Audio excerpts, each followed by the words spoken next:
Morning fam, Modern Day Caveman here. Hope you like my mouse ears, my Mickey Mouse ears. Oh man, so it's cold and it's cold in the house, in my apartment. We have heat, like we got radiators in here. So I got a radiator in every room, and it's putting out heat, but it's like 6 degrees outside, so it's cold. It's still cold in here. It's not as cold as it was when I first got here. The heat wasn't working. Ooh wee, it was cold. It was real cold. But it's, like I said, it's 6 degrees outside, and it's kind of chilly in here. And but it's cool. It's cool. I got the heat. I got a heater that I got running. So, but my head is cold. You know, I don't got no hair on my head, so I gotta get it together. So okay, so today is the day that I gotta put the resident out. Like, I don't have to put him out. He says he's leaving, but I gotta go in there and clean. It's a sad day, but it's also a new start. And you know, I gotta do what I gotta do. Had a long talk with my mom about working with people, and she told me, like, yeah, you know, like when you're working with people, it's a trip. So I'm kind of sad that the whole thing with him didn't work out, but I couldn't, like, you know, I got to keep a professional attitude when it comes to the guys that are living in there. I mean, I can have a relationship with them, but it doesn't have to be where I'm attached to them and like, you know, I got their best interest in heart, but you know, some people that need help don't want help, and that's the bottom line, and I just got to leave it at that. So, I mean, I got to go over there today.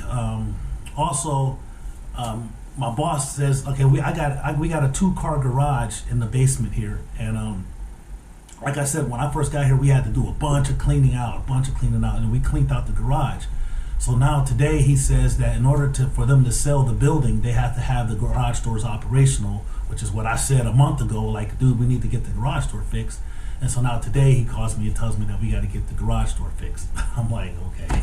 I'm not gonna say I told you so, but like, pay attention. I may do dumb things, but I ain't stupid. Let me just say that. But at any rate, so I wanted to tell you, like, I got a message from a subscriber yesterday. She said that she had a grandson that was in prison. He had like 16 months left, and he was on suicide watch. And you know, not that she asked me for any advice, but I offered some. I know it's unsolicited advice, but I wanted to reiterate to you, people that have someone that's incarcerated, or know someone that's incarcerated, or know someone who knows someone who's incarcerated. But you know, suicide watch is a trip. Like I used to be on, like I said, I was a Stevens minister, and I used to be on the suicide watch squad, like where we'd have to go sit and we would watch the guys. We had to document everything, and so I know what suicide watch is about. And most of those guys, they don't really want to hurt each other. They're just looking for help. So my advice to you, if you got somebody or a loved one that is incarcerated, right?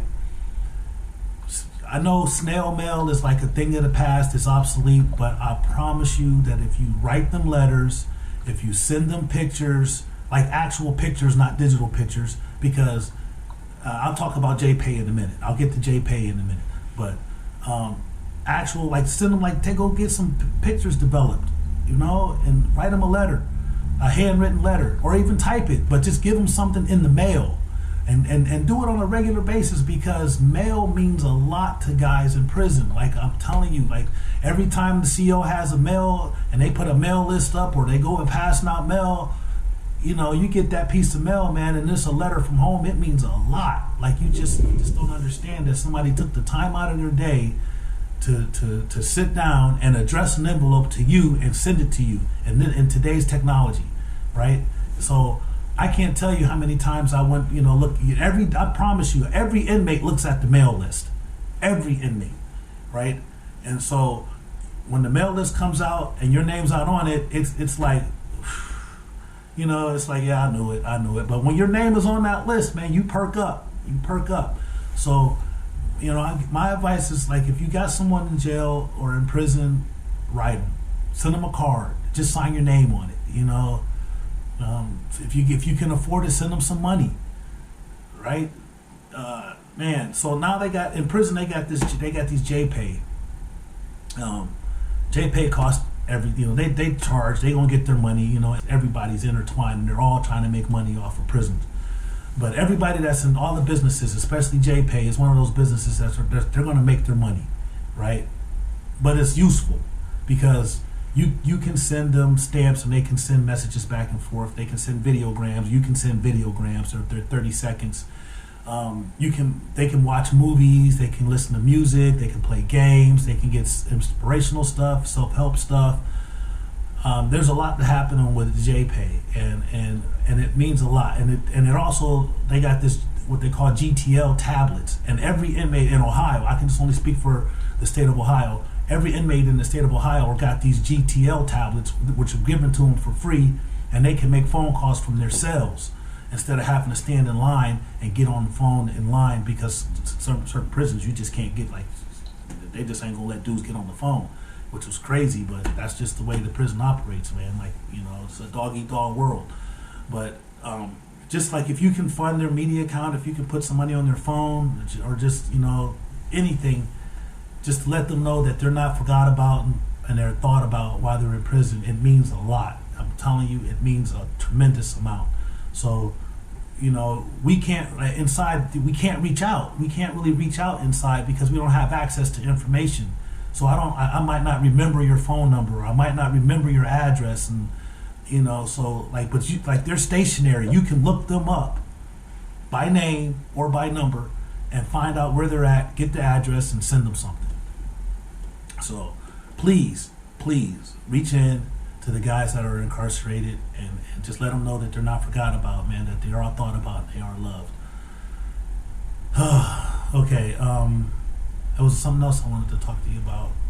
I gotta start writing this stuff down. My girlfriend says I need to write a list. She said you need to make lists. I'm like, okay.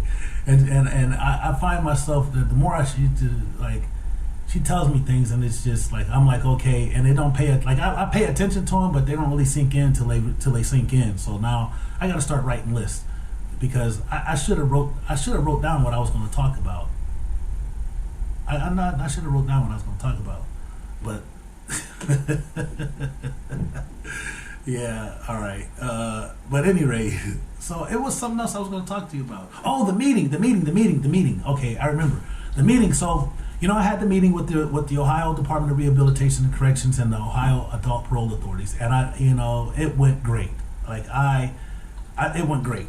Like, me and my boss, we had sat down the day before and like a little bit before the meeting, and we came with a plan of action, and we presented our case. Well, not our case, but we put on our presentation, and we really basically knocked it out the park. And everybody was.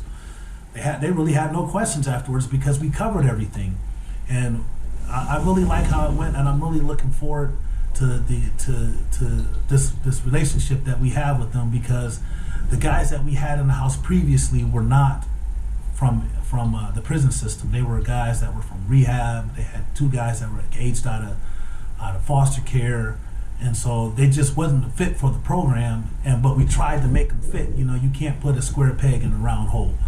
So so now that we got we got the source that we want, we're just waiting for them to start giving us a call and start filling up this house and get these guys to work and get them on their feet and get them launched out into the atmosphere. That's what we're trying to do. So, but the meeting went really, really well. And if I'm honest, I was concerned about rubbing elbows with these administrators from the prison system. Now, even though I did it on the inside, I was always an inmate dealing with staff, right? And so it was that subordinate type thing, to where this meeting was more of a peer-to-peer. We were an agency. They have a need, and we have a means to supply that need, and they're kind of reaching out to us, and so it's different. The relationship is different. So I was nervous about dealing with them, because I talk their language from a subordinate position, from an inmate to staff, and not from a peer-to-peer or organization. And I needed Thomas, who was my boss. I asked him to come in on a meeting, because he was like, "Man, you're the director of reentry, handle it. You can do it." And I was like, "Yeah, I know, man, but you speak their language." He was a former administrator in the prison system, in the federal prison system, so he knows the language with them. But at the same time, he doesn't know the state language. I know the state language. He knows the federal language, and he knows it. He knows the prison system from the administrative point of view, and I know it from the incarceration point of view. And we both got a lot of experience, and that's why we think that we'll make a good team, because we're working for the same goal, but coming at it from different angles. And I just think it's going to be awesome. Well, I think that's about it. It's just, like I said, it's just a little quick update. Just talking about a couple things, but hey, I'm just glad I'm back, man. I really missed y'all. To be honest, I really missed y'all. So I'm glad I'm back. I feel like I'm getting back in the groove of things, man, and I feel like things are going back to the basics. That's what I was talking, going back to the basics. I give God all the honor and glory and praise, man, because He still got me moving forward and upwards. Tomorrow I'm going to talk about California palms. Yeah, I'm talking about California palms. That's what I'm going to talk about. I got some stuff I want to say about that. Well, I got to say it. Don't forget to like and subscribe to my channel, and don't forget to hit the notification button. I know it's corny, but I like it, so I'm sorry. Hey, remember, God loves you, so do I. Peace. One love.